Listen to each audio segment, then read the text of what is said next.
From the independent producer project of KCRW, this is Here Be Monsters.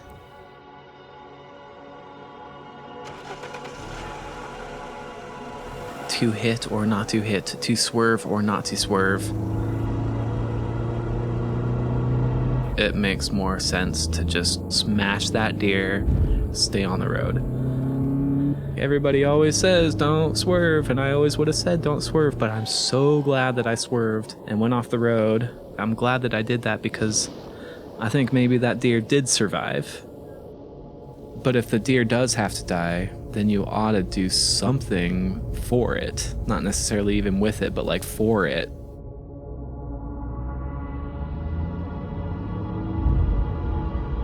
I think my opinion on life and death is a little skewed compared to a lot of people. Everything dies. The fact that most people haven't seen somebody die and everybody dies, doesn't that sound weird? There's people that haven't seen an animal die. I purposely kill deer.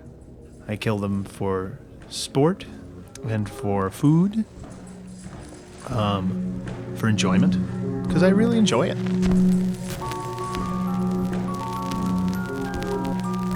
Here Be Monsters, the podcast about Cutting Rudolph in Christmas Village. the podcast about the unknown.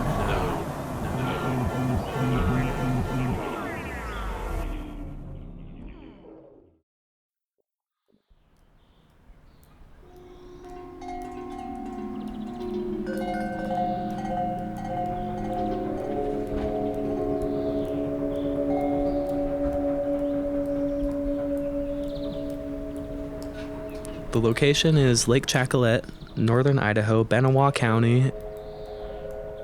I had gotten done with my day's work and I was going off for a little expedition with my dog and another dog. And the lake probably has some ice in patches, but for the most part is clear. So we're going along the bike path and, see a deer up there on the bike path, which is nothing unusual whatsoever. Both of the dogs start going after it. The deer goes and launches itself into the lake.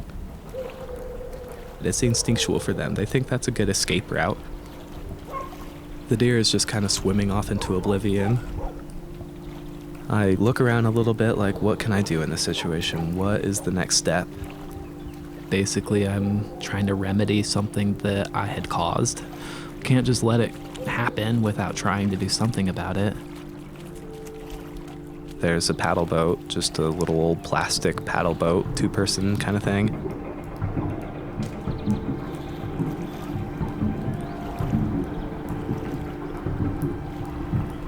It probably took me about 40 minutes of hard paddling to actually meet up with that deer, and by that time its eyes were rolling back and it was starting to kind of go in circles. I look over and see that the deer's nostrils have now gone under, and it's basically just floating there on its side, kind of barely touching the bottom of the lake, but just kind of bobbing there.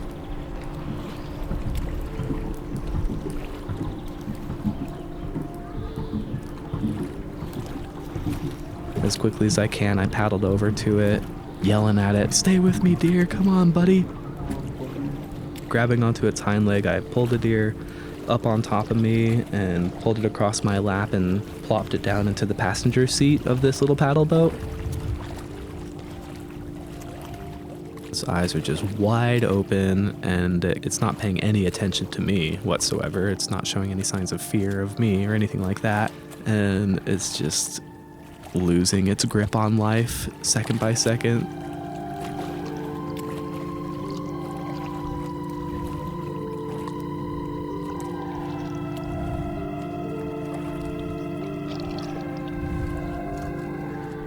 So I get it over to the shore, and it's basically a lifeless body, but it's still barely breathing. You can see this chest heaving. What do you do with a deer? How do you give a deer CPR? Look down at it, and it's died. That was just like a moment of completely feeling lost. Did that really just happen?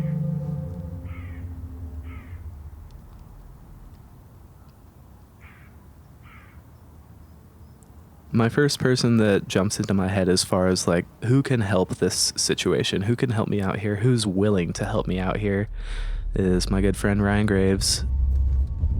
So I call him up, no hesitation whatsoever. He's on the road. He's ready to come up.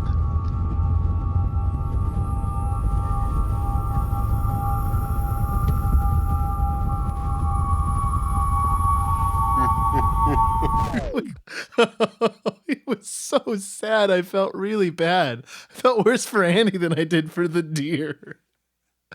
Oh, man. It warms my heart to know that people, would do that kind of thing for a deer. I mean, I think there is a hierarchy in my moral compass of life forms.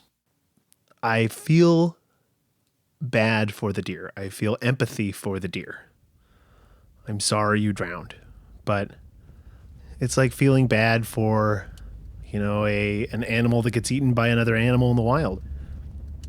It's the way the world works. It's the way life works. In the medical field, there's a term DNR, do not resuscitate. If I come into the room and you're not breathing, how much do you want me to do to try and save your life? I kind of put a deer that swam out into the middle of the lake on DNR status. It's a no code. I think Andy would have put in equal effort either way if it was a person or a deer. But that's just Andy. In a way, that's admirable.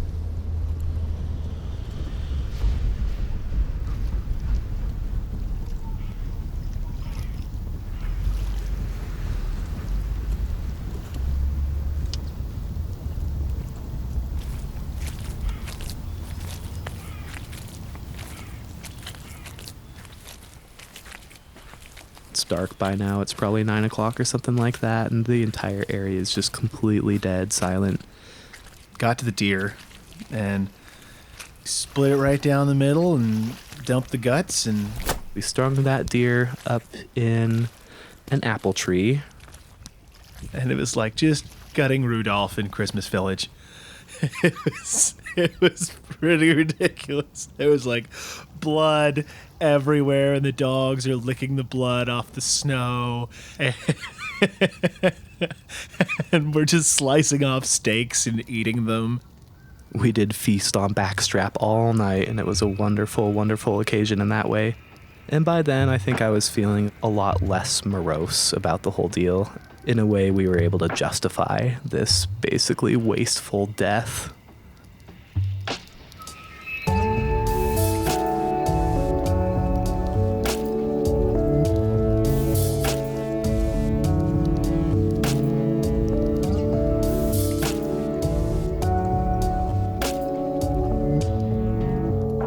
I've always thought to myself, like, if I was really, really lonely, if I didn't have friends or family, if I was depressed, I would kill myself. I would not, it wouldn't take that much for me to just throw in the towel as far as living life. I enjoy my life for what it is, but I don't really value human lives to some great elevated level. I would feel almost just as bad to see a deer hit on the side of the road as I would to see a big fatal car accident.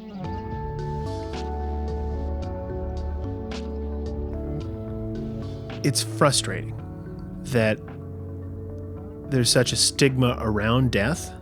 I mean, it's as important as birth. I think a lot of people don't really have an idea of what death is. It's kept as this secretive, private thing. Death is shielded from everybody. They put people in a body bag. They put a blanket over somebody after they die. If they have a viewing, they'll paint them up and shield them with makeup. I mean, I get that the unknown is scary, but what's to be afraid of? Everybody's gone through it before you. You're not the first one through the door. That is a funny thing. if I put so little value on life, then why do I care that much about like a deer on the side of the road?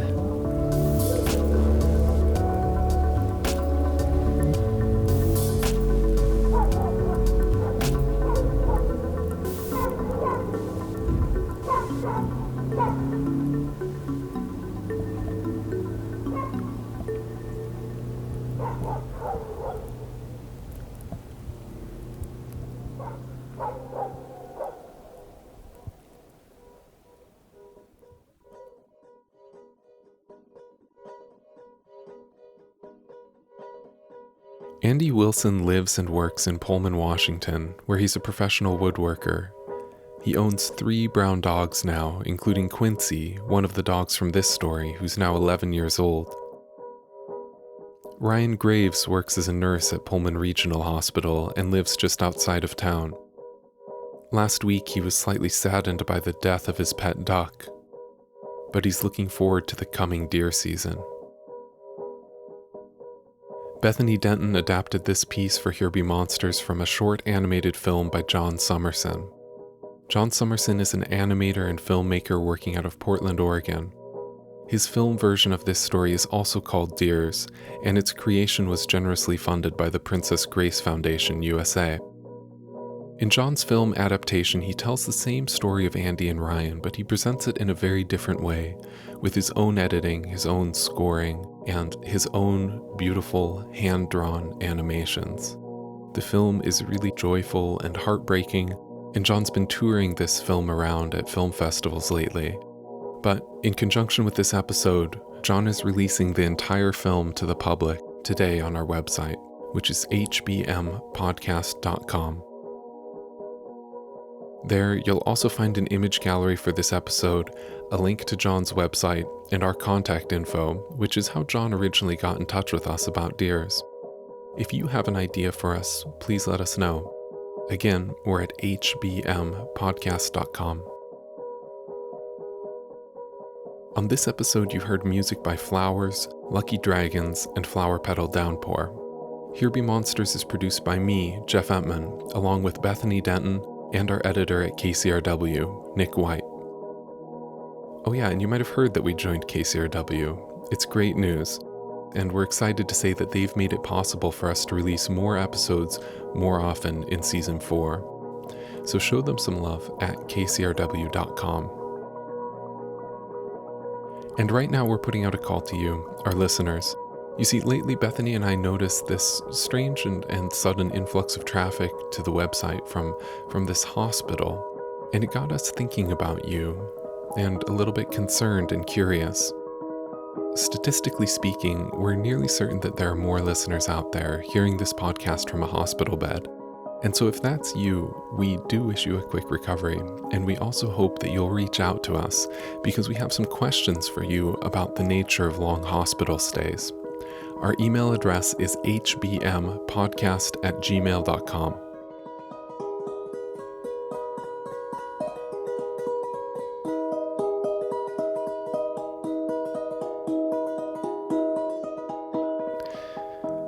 All right, more episodes soon. Thanks for listening.